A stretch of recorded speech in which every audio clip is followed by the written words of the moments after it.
gwamnati kaga uwa tsani take, game biya da manya kun sani gyaran tarbiyya take, da malamai a cikin takwararri kullum sai aiki suke, uba ka sanya diyanka nan tarbiyya an saita maka. Ga makarantar kimiyya da fasaha ta ɗaya a duniya, Aliko Dangote University saura sun tsara miki, science and technology ta wudin sun yi fice gun tarbiyya.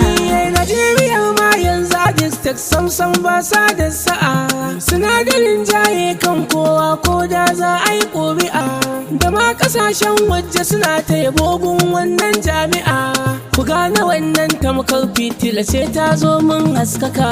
Ga makarantar kimiyya da fasaha ta ɗaya a duniya, Aliko Dangote University saura sun tsara miki, science and technology ta wudin sun yi fice gun tarbiyya.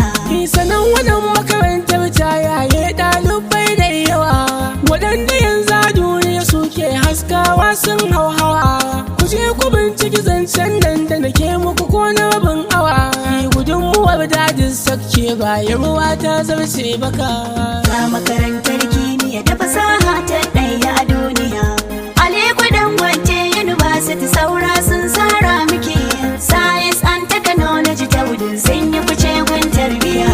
Gumanmu shi ne koyar da ɗalibai muga komai sun iya, su gane dama da hauku su gane fasaha tare da kimiyya, a koda yaushe district ai wannan shi ne suka tutiya, komai yawan matsalar ka da ka zo nan za a gyara maka.